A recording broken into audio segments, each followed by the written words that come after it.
अला मन उन्ज़िल अलैहिल क़ुरआन अन्नबिय्यिल उम्मिय्यिल अरबी अल-क़रशिय्यिल मक्किय्यिल मदनिय्यिल बतिय्यिल अब्तहिय्यिल तहामी अद्दाफ़ि'i इशातिल अबातील वद्दामिग़ सौलातिल अदालील मुअलिनिल हक़ बिल हक़ अबिल क़ासिम मुहम्मद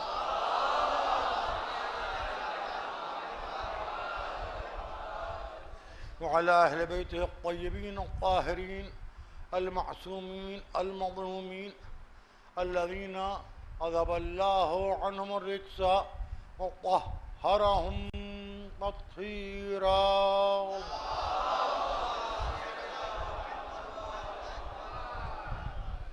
अम्मा बअद फ़क़द क़ाल सुब्हानहु व तआला फ़ी मुहकम किताबिहिल मजीद व मुत्क़न ख़िताबिहिल हमीद व क़ौलुहुल हक़ सयअलमुल लज़ीना ज़लमू अय्या मुनक़लबिन यनक़लिबून। सलवात मुहम्मद। हज़रात, ज़ालिम और मज़लूम को मौजू करार दिया गया है इस सिलसिले गुफ्तगू का। इरशाद अहदियत है कि जुल्म करने वालों को अनकरीब ये मालूम हो जाएगा कि वो कौन सी ऐसी ताकत है जो उनके निज़ाम जुल्म व सितम के ख़िलाफ़ इनकलाब बर्पा कर देती है। जुल्म एक बदनाम लफ्ज़ है जिसे सियासतदानों ने हुनर बनाया। जुल्म एक बदनाम लफ्ज़ है जो तलवार की धार से वाबस्ता है। जुल्म एक बदनाम लफ्ज़ है जो तीर और कमान से जुड़ा हुआ है।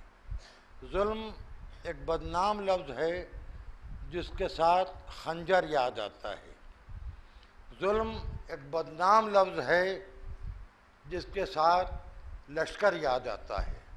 जुल्म एक बदनाम लफ्ज़ है जिसके साथ डिक्टेटरशिप याद आती है। जुल्म एक बदनाम लफ्ज़ है जिसके साथ बादशाह याद आते हैं।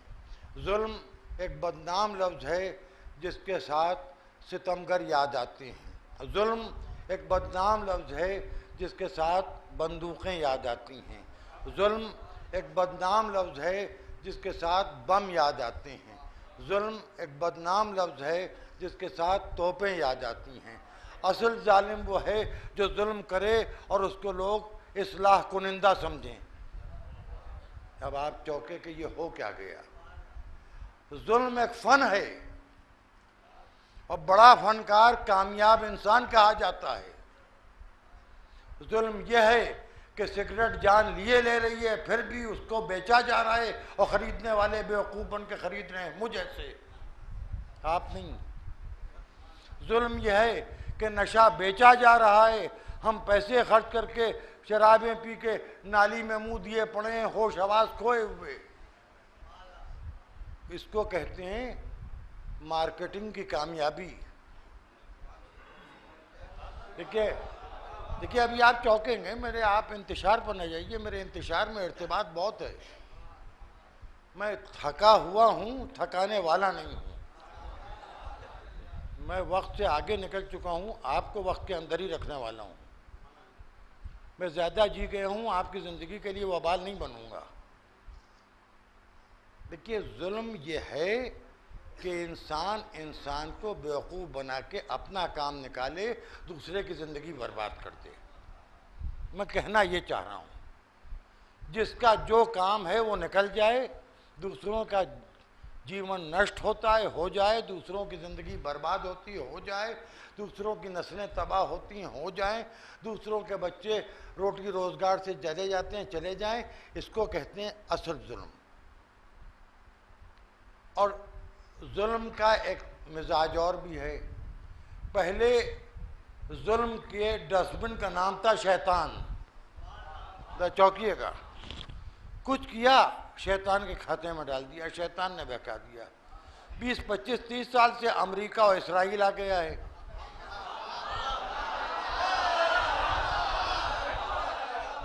दो गलतियों ने, ये अमेरिका की साजिश है, ये इसराइल की साजिश है। अमेरिका फसी भाई के तख्त पर बैठा हुआ है, इसराइल जो है वो रहीम के यहाँ नहारी कुलचे बिकवा रहा है, बस यही है। मुसलमान से तो कोई गलती होती नहीं, ये इसराइल अमेरिका बहका देता है, ये उन्हीं की साजिशें। ये भी अच्छा बहाना है। महंगाई बढ़ाई हमारे आपके पड़ोसी ने, उनका मोदी को खुदा गारत करे, ये चाय वाला कहाँ से प्रधानमंत्री बन गया, 160 रुपए में अरहर की दाल बिक रही है। अरे मोदी हरामजादा क्या करेगा भाई, नफाखोरी का जो है मरज आपके मुल्क के अंदर पाया जाता है, उसका वोट से कोई ताल्लुक नहीं है। कारपोरेट सेक्टर के बगैर कोई सियासी पार्टी चल नहीं पाती। ये जुर्म है कि नहीं है कि 2 रुपए की चीज़ बाजार तक आते आते 20 रुपए की हो गई। बीच में मोदी का टैक्स भी लगा हुआ है, फिर अखिलेश यादव ने कहा हम भी कुछ पैसे ले लें क्योंकि हमें भी तनख्वाहें बांटना है। फिर उसी से अक़लियतों को वजीफे दे दिए जाते हैं, अक़लियतें बगले में जाती हैं। आपको आपका पैसा आपकी तनख्वाह की शक्ल में मिलता है, वही आपसे महीने की पहली से 5वीं तक बाजार में वसूल लिया जाता है। ये भी एक जुल्म है। हर एक कह रहे हैं खुम्स निकालो, ज़कात निकालो, फितरा पाबंदी से अदा करो, मसाइल हल हो जाएंगे। मसाइल कहीं के हल नहीं हो रहे हैं, वर्ल्ड बैंक कमाते ही चला जा रहा है। अगर 1400 बरस पहले शिया न हो पाया तो अब क्या होगा। माफ कीजिएगा मैंने सख्त बात कही है।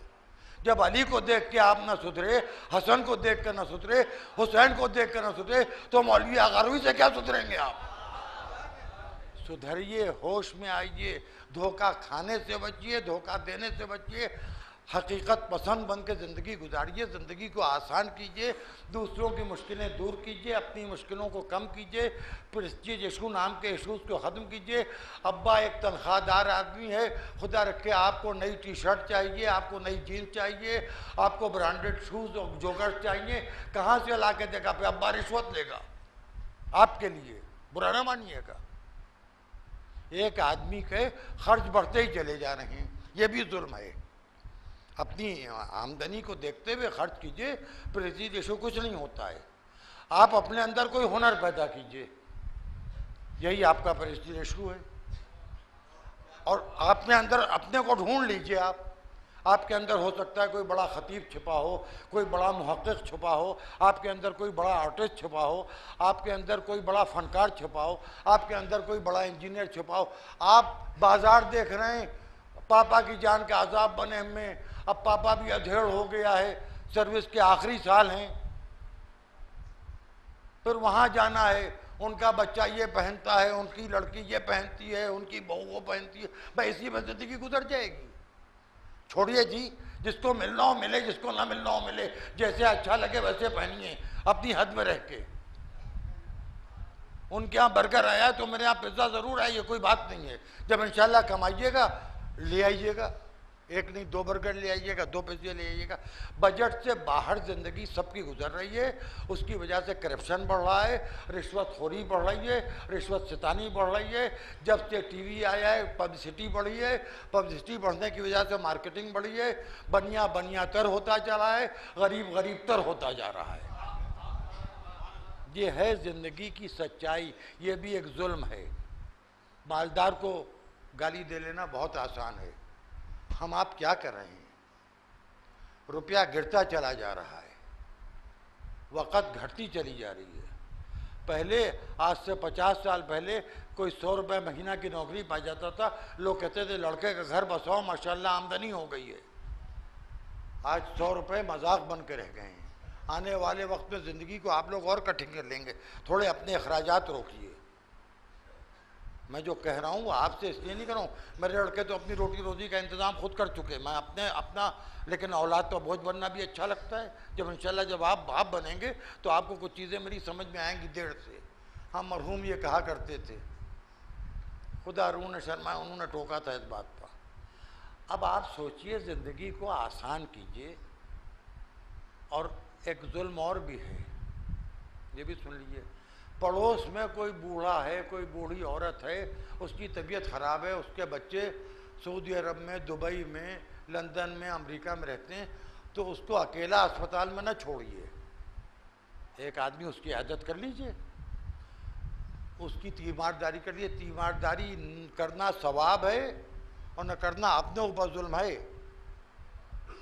किसी को आपने दवा ला के दे दी, किसी को आपने कई मरतबा ये कह चुका हूँ सड़क पार करवा दी, किसी को आपने थोड़ी सी उसकी मदद कर दी, इसमें नामो नमूद की ज़रूरत नहीं है। आपका अपना दिल मुतमईन होगा, ज़मीर मुतमईन होगा। थोड़ी सी वक्त की पाबंदी कर ली, ट्रैफिक जाम होता है ज़रा पहले निकल लिए, स्कूल पहुंच गए सही वक्त से, कॉलेज पहुंच गए सही वक्त से, वापस आए, घर चले आए, माँ परेशान होती है, बाप परेशान होता है, किधर है मेरा बेटा, चलिए थोड़ा वक्त घर ही में गुजार लीजिए, इसमें कोई हर्ज नहीं है। ज़िंदगी में कई जुल्म आदमी करता है, समझ नहीं पाता है जुल्म कर रहा है, फिर वही जुल्म जब उसके साथ होते हैं तो उसको एहसास होता है। जब मैं बेटा था मुझे अपनी अम्मा का टोकना हर बात में अजीब सा लगता था, अब मैं बाप बना हूँ तो हर बात पर टोका करता हूँ औलाद को। ये इंसान की फितरत है। लेकिन मैं जो कहना चाह रहा था मैंने आपको मुतवज्जे कर दिया। अपना एक मुआशरा बिगड़ गया था, एक सोसाइटी बिल्कुल अपसेट हो गई थी, एक समाज बिल्कुल तबाह हो गया था। उस खालिक ने चाहा कि उसको सुधार दे, उसने एक नूर से कहा कि चले जाओ। वो नूर मक्के में नमूदार हुआ बशक्ल नबी। एक सलावत पढ़िए बाबा जरा।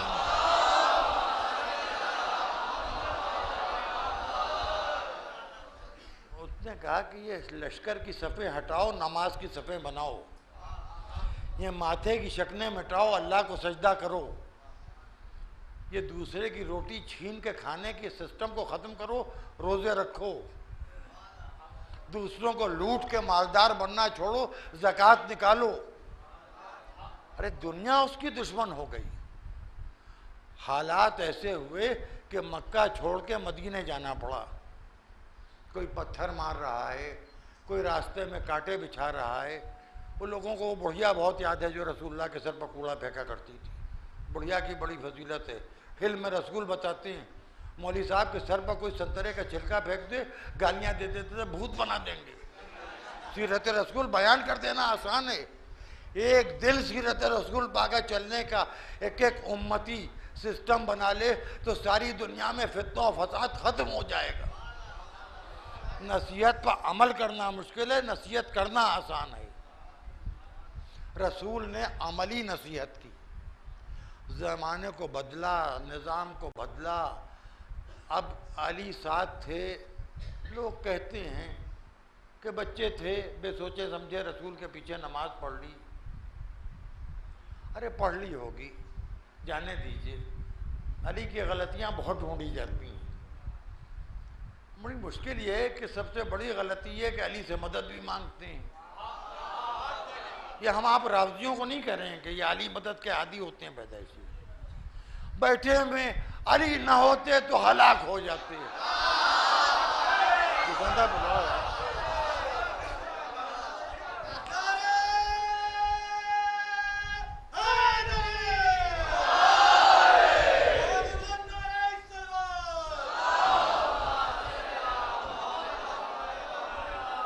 अली से मदद भी मांगते हैं, अली में खराबियां भी ढूंढते हैं। बहरहाल अल्लाह के हुक्म से नबी ने अली से मदद मांगी। ज़ौजा इताअत गुजार थी खतीजा। मैंने खतीजा की तारीफ की है, किसी को बुरा नहीं कहा है। आप मेरे यहाँ हर बात में कीड़े निकालते हैं, आप मेरे पीछे पड़ गए हैं, जीना दूभर कर रखा है मेरा। जनाब खतीजा ने भी नमाज पढ़ी। फिर ये छोटा सा काफिला जिसमें चंद असहाब किराम थे, ये सब मदीने में आके रहा। मदीने से इस्लाम ने नशो नुमा पाना शुरू की, मस्जिद बनी, नमाजें होने लगी। फिर ये हुआ कि हज के लिए जाना हुआ। पहले रसूलुल्लाह को परेशान करते थे, फिर हज में शरीक होने लगे। अच्छा हुआ, रसूल की बात मान गए, उम्मत बढ़ना शुरू हुई। रसूलुल्लाह का रबीउल अव्वल के महीने में या सफ़र के आखिर में इस दुनिया से रुखसत हो गए रसूल। ये तय नहीं हो पाया किस तारीख को, ये इख्तिलाफी मामला थे। मुझ ऐसे इख्तिलाफी लोगों के लिए, आप ऐसे काबिल पढ़े लिखों के लिए नहीं है। बहरहाल रसूल इस दुनिया से चले गए। रसूल के जाने के बाद उम्मत और फैली। यहूदी ने कहा इस्लाम तलवार के जोर पर फैल रहा है, ईसाई ने कहा इस्लाम तलवार के जोर पर फैल रहा है, हिंदुस्तान तक इस्लाम की आहट आई, हिंदू ने कहा इस्लाम तलवार के जोर पर फैल रहा है। ये तलवार आ गई मोहम्मद के इस्लाम में। इस तलवार का दखल क्या है? ये तो सजदों से फैलने वाला मजहब था, ये तो रोज़ों से लबों से फैलने वाला मजहब था, ये तो इबादतों से फैलने वाला मजहब था। बात ये हुई कि लोगों ने, गांधी ने कांग्रेस बनाई थी हिंदुस्तान आज़ाद करने के लिए, कांग्रेस इलेक्शन लड़के हुकूमत करने लगी। भाई यही कहानी तकरीबन हमारे मजहब की भी है। रसूल ने एक कलमा पढ़वाया था मुसलमान बनाने के लिए, फिर हुकूमतें बनने लगीं। जब हुकूमतें बनने लगी तो हाकिम नबी नहीं होता, और नबी हाकिम नहीं होता। सुलेमान को हुकूमत सुलेमान थी तो निगहबानी रब में मिली थी। इताअत मासूम की वाजिब है, इताअत होने लगी हाकिम वक्त की, और वो लड़ाई अभी तक चल रही है। बनी उमैया से लेके अभी तक औरंगजेब रहमतुल्लाह अलैह है।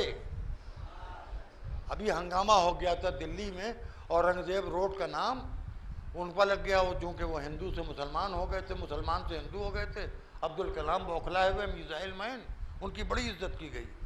हालांकि अब्दुल कलाम की मैयत मोदी के काम आ गई याकूब मेमन को फांसी देने में। जी मैं तो बेतुका हूँ, बेतुकी कहूँगा।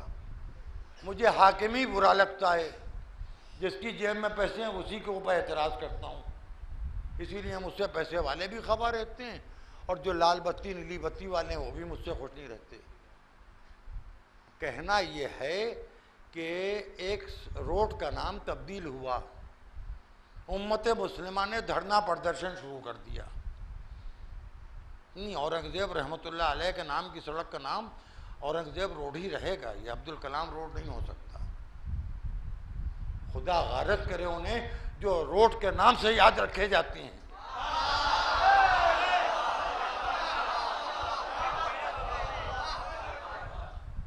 औरंगजेब के नाम से अगर रोड रहेगी तो औरंगजेब रहेगा, नहीं तो नहीं रहेगा।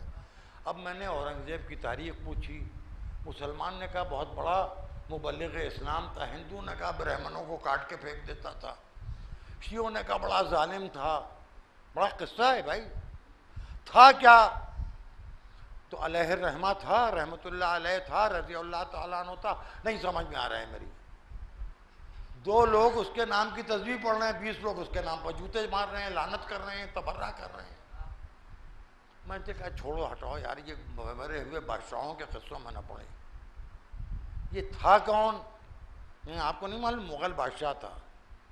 इसका ख़ानदान शाही ख़ानदान था। अब जो तारीख़ के सफ़ात पलटे, मालूम है बाबर नाम का एक लुटेरा अफ़गानिस्तान से आया था, ये उसकी नस्ल है। तो जब लुटेरा हाकिम हो जाता है तो औलाद शहजादा और बादशाह सलामत हो जाती है। अब आइए मैं कहना क्या चाह रहा हूँ। आप सोच रहे हो इतनी देर से पानी मिला रहे हैं, दूध कहाँ है इनके पास? मैं बाला ही दिए देता हूँ आपको। इस्लाम की तारीख में अगर से वाक़े करबला को हटा दीजिए तो यजीदियत का सिक्का चलेगा। हर शख्स यजीद है, चाहे वो बनी उमैया का हो, चाहे बनी अब्बास का हो, चाहे वो सासानी हो, चाहे वो सामानी हो, चाहे वो तुगलक हो, खा वो लोधी हो, खा वो मुग़ल हो। कहानी सिर्फ इतनी है। हो गया, बैठ जाइए। हाँ अम्मा, मुझे ना फ़ोटो खिंचवाने न छपवाने का शौक़ नहीं, जनाजे का खींचिएगा का मौका हो तो। हाँ अखबार वालों के भी जान नाक में दम कर रखा है लोगों ने। हिंदी में लिख के उर्दू अखबारों में छपाते हैं, आयन से अलिफ से लिखते हैं। फिर हमें सलाम कीजिए क्योंकि हम अपने अखबार में आपकी तस्वीर छापते हैं, आपकी खबर छापते हैं। वो लोगों ने पैसे दे दे के अपनी तस्वीरें छपवा के खुद ही अपनी न्यूज़ बना के ले जाके दफ्तरों में अखबारों के बैठ के ये रिपोर्टरों को आसमान पर चढ़ा दिया। वो कहते हैं क्या मजलिस में पढ़ा था बताइए, क्या पढ़ेंगे बताइए, रटा हुआ मुसविदा हो तो बताएं। फिर मजलिस पढ़ने के बाद कुछ और न सूझ रहा हो तो मजलिस ही अपनी याद रखें। चलिए तेज़ी से आगे बढ़ते हैं। किस्सा ये हुआ कि इस्लाम की तारीख़ में मुआविया नाम का एक शख्स बनी उमैया का, उसके बहन का शौहर जिसका कल जिक्र किया, उसने उसे शाम की हुकूमत दे दी। उसके ज़ौजा ने एक बच्चे को पैदा किया, उस बच्चे का नाम यजीद रखा गया। नजिस जानवरों में पला बढ़ा, शराब की बोतलों को खिलौना समझा। भाई बच्चा वही खेलेगा जो घर में होगा।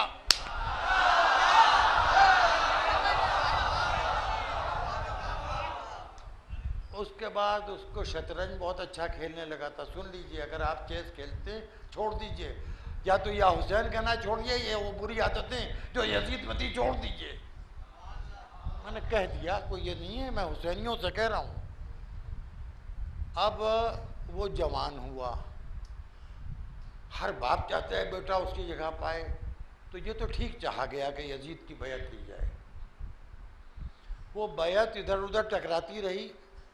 फिर बाप के मरने के बाद मुतालिबा बैयत चादर तत्हीर से जाके टकराया। देखिए मैं कहाँ पर ले आया आपके जहनों को। जुल्म जवान हो रहा है, मजलूमी का शबाब आ रहा है। मजलूमी के शबाब का नाम है हुसैन, जुल्म की जवानी का नाम है यजीद। जुल्म ने मजलूमी से बैयत मांगी, जाम शराब ने आये तथहीर से बैयत मांगी, नजासत ने तहारत से बैयत मांगी, बदनसबी ने आली नसबी से बैयत मांगी, बदकिरदार माँ के बेटे ने सैयद आलमियान के शहजादे से बैयत मांगी, जुए ने रिस्क हलाल से बैयत मांगी, नशे ने होश में लाने वाले से बैयत मांगी। बैयत का मुतालिबा फर्जंद जहरा तक आया। एक जुमला फरमाया, अलैसद यजीद यलअबु बिल किलाब, वो यजीद मुझसे बैयत मांग रहा है जो कुत्तों के बच्चों से खेल के जवान हुआ है। जिब्राइल के परों से खेलने वाला और है।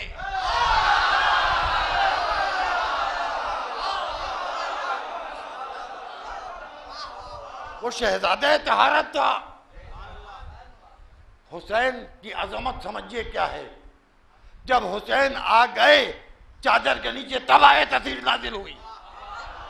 अगर हुसैन चादर के नीचे न जाते, कुरान होता है तस्वीर ना होती। तो तहारत जहरा, तहारत मोहम्मद, तहारत अली, तहारत हुसैन की दलील आखिर है हुसैन, तहारत हसन की दलील है हुसैन। हुसैन ने कहा, वो यजीद जो नजिस जानवरों में पल बढ़ के जवान हुआ, मुझसे बैयत मांग रहा है, मैं तो यजीद के बैयत नहीं करूंगा। ये कह के कसरे वलीद से निकल आए। फिर हुसैन ने कहा कि अब मैं निकलना हूं। बहन ने कहा, मैं भैया के साथ जाऊंगी। एक काफिला तैयार हो गया, काफिला चला गया, मदीना सुनसान हो गया, काफिला मक्के में रुक गया। वाकया गुजर गया। आशूर के दिन हुसैन के खून की तहारत यजीदियत की नजासत पर फतह पा गई। हुसैन जंग भी जीते, हुसैन की फतेह मादी भी हुई, फतेह इमरानी भी हुई। मेरे पास दलील है। यजीद का मज़ार नजिस दुनिया में कहीं नहीं है। हुसैन के रोज़े की लाखों करोड़ों लातादाद शबियाँ सारी दुनिया में मौजूद हैं। और उसके बाद शराफत इंसानी ने गम हुसैन मनाना शुरू किया। इसका ताल्लुक़ किसी फ़िरक़े, किसी मज़हब से नहीं है। गम हुसैन एक एहसास का नाम है जो बशर के शऊर में दाखिल होता है। उसी मदीने में एक ज़माना ऐसा आया कि हुसैन का नाम लेना जुर्म हो गया। जिस मदीने में हुसैन पैदा हुए थे, जो हुसैन के नाना का मदीना था, वह गुजरता गया। एक छोटा सा ख़ानदान रहता था, शौहर, ज़ौजा, 2 बच्चे। मजदूर पेशा शौहर था, मेहनत मजदूरी करता था, पैसे लेके घर में आता था, रिज़्क़ हलाल खाने वाले लोग थे। और मुहर्रम की चांद रात से फर्श अज़ाए हुसैन बिछाते थे। ज़िलहिज की 29वीं को दुआ कर रही है ज़ौजा कि आज चांद न हो। शाम होने से पहले शौहर घर में दाखिल हुआ, चेहरे का रंग मुतग़य्यर। ज़ौजा ने पूछा क्या बात है वाली? कि आज कोई मजदूरी न मिली। मालूम नहीं क्या गलती हो गई, क्या खता हो गई। हमारे पास कुछ नहीं है जो फर्श अज़ा बिछाएं और मजलिस हुसैन करें। ज़ौजा ने कहा कि दोनों बच्चों को ले जाके कल बाजार में भेज डालो। कल मैं वरगर्दानी कर रहा था, मक़तल अब्दुल ज़हरा में भी ये वाक़या मौजूद है। शौहर ने कहा कि ये ख्याल तो कई मरतबा आया, तेरी ममता के एहतराम में मैंने ये बात कही नहीं। का वाली, ममता की बात उनके लिए न करो जिन्होंने हमारी निजात के लिए गोद के पाले कुर्बान कर दिए। क्या तो फिर बच्चों से भी पूछ लें, अज़ाए हुसैन का मामला है, रजामंदी का सौदा होना चाहिए। दोनों बच्चे अपने हुजरे से निकले, कहा बाबा इससे बड़ा शरफ क्या है कि आका हुसैन के नाम पर बेचे जाए। बेटा तुम लोगों को आज़ादारी बहुत आसानी से विरासत में मिल गई है, तुम्हें क्या खबर कि तलवारों की धारों से होके, ममताओं के मक्तलों से होके, बाप की शफकतों से होके ये आज़ादारी हम तक के पहुंची है। इस नेमत को संभाल कर रखो, आइंदा नस्लों तक के पहुंचाना है तुम ही बच्चों को इंशाअल्लाह, जैसे तुम्हारे बुजुर्गों ने तुम तक के पहुंचाया है। सुबह हुई, माँ ने बच्चों को गेसू सवारे, जैसा भी साफ सुथरा लिबास था, मुफलिस लोग थे। माँ ने बच्चों को सजा सवार के आखिरी मर्तबा माथे चूम के रुखसत कर दिया। थोड़ी देर के बाद बाप सामान अज़ा लिए हुए दाखिल हुआ। फर्श अज़ा बिछ गया, तबर्रुक का इंतज़ाम हो गया। अब इंतज़ार हो रहा है कि मुहर्रम का चांद दिखाई दे और फर्जंद ज़हरा का मातम शुरू किया जाए। शाम ढलते ढलते शौहर ने देखा, फर्श अज़ा पर बैठे हुए शौहर ने देखा ज़ौजा की आंखों में आंसू हैं। कहा बीबी ये गुनाह न करो, सैयदा के लाल के फर्श पे बैठ के अपने बच्चों को याद करके रो रही हो। इस फर्श पर बैठ के दूसरों को नहीं रोया जाता, ये ज़हरा की अमानत है फर्श। इसीलिए मैं बच्चे बेचने का इरादा नहीं कर रहा था। क्या वाली ये बात नहीं है, मैं 2 बातें सोच के रो पड़ी। एक तो ये कि आका हुसैन के अज़ादार बहुत कम हैं, हम 4 थे अब 2 ही रह गए। दूसरे में सोच रही हूँ मेरे बच्चों को भी अज़ाए हुसैन का बहुत शौक़ था। जिस घर में गए हैं वो हुसैन के चाहने वालों का घर है कि नहीं मालूम नहीं, उस घर में हुसैन का नाम लिया जाता है कि नहीं। मेरे बच्चे भी घुटन महसूस करेंगे अगर आज़ादारी का मौका उन्हें न मिला। ये गुफ्तगू यहाँ तक पहुँची थी, दरवाज़ा खटखटाने की आवाज़ आई। रस्म अरब के मुताबिक ज़ौजा दरवाजे पर जाके पूछा कौन है। बाहर से आवाज आई किसी बीबी की अपनी अमानतें वापस ले लो। दरवाजा खोला, देखा स्याह चादर में एक बीबी खड़ी, दोनों बच्चे गोद में हैं।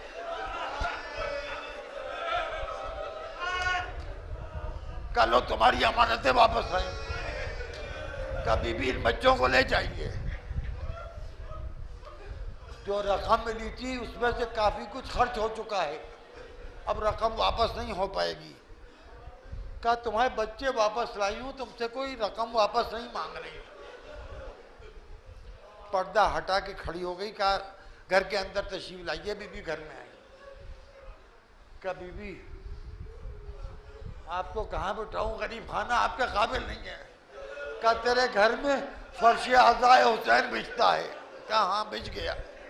कहा मुझे वो फर्श पसंद है, मुझे फर्श आज़ाए हुसैन पर बिठा दो।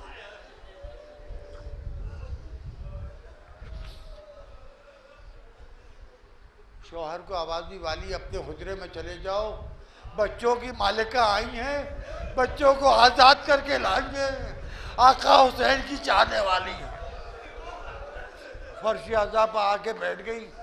माँ ने बेटों की तरफ देख के कहा जब ये आका हुसैन की चाहने वाली थी तो तुमने इनकी शफकत से गलत फायदा उठा लिया, इनकी खिदमत करते, इन्हीं घर के घर में रहते। बच्चों ने एक दूसरे को देखा, माँ की तरफ देखा कि अम्मा हमें कुछ न कहो, पहले पूरी बात सुन लो। बाबा हमें बाजार में ले गए, एक नूरानी चेहरा शख्सियत ने बाबा से गुफ्तगू की, हमें गोद में लिया, बाबा को कीमत दी, लेके मदीने से बाहर निकले, शहर के बाहर। कुछ देर के बाद हम एक सजे सजाए माहौल में पहुंचे, वहां ये बीवी बैठी थी।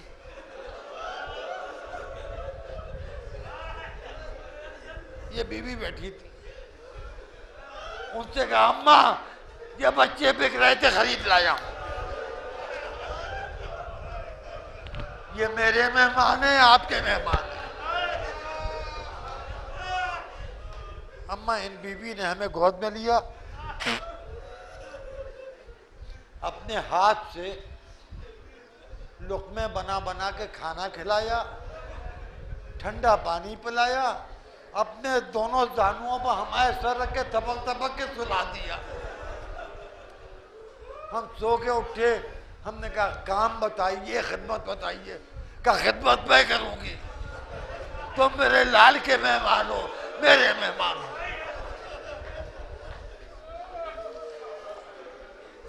खुदा आपको गम हुसैन के अलावा हर गम से महफूज रखे।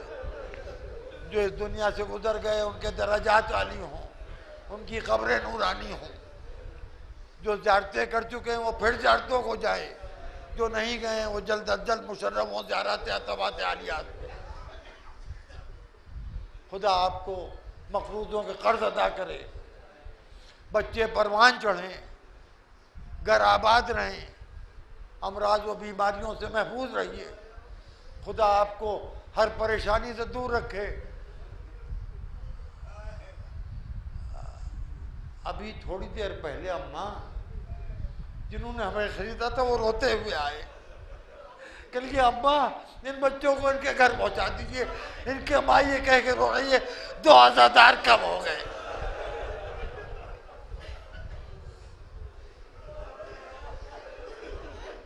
दो आज़ादार कम हो गए।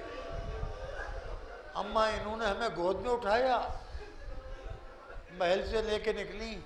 कुछ देर के बाद हमने अपने को घर के दरवाजे पर पाया। अहले बैत की चाहने वाली थी, अज़ा हुसैन करती थी। गौर से देखा कि अभी भी आपका नाम क्या है? क्या तेरे बच्चे तुझे मिल गए, मेरे नाम से तुझे क्या काम? क्या नाम बता दीजिए। क्या नाम पूछ के क्या करेगी? क्या दुआ दूंगी? क्या दुआ देगी? क्या दुआ दूंगी आपका घर आबाद रहे, आपके बच्चे सलामत रहे। मुझे दुआओं की जरूरत नहीं। मुझे ज़हरा कहते हैं, करबला में मेरा घर उजड़ गया, मेरे बच्चे मारे गए और मोहम्मद खत्म हो गए, कासिम शहीद हो गए, अली असगर के हाथ सयअलमुल्लज़ीना ज़लमू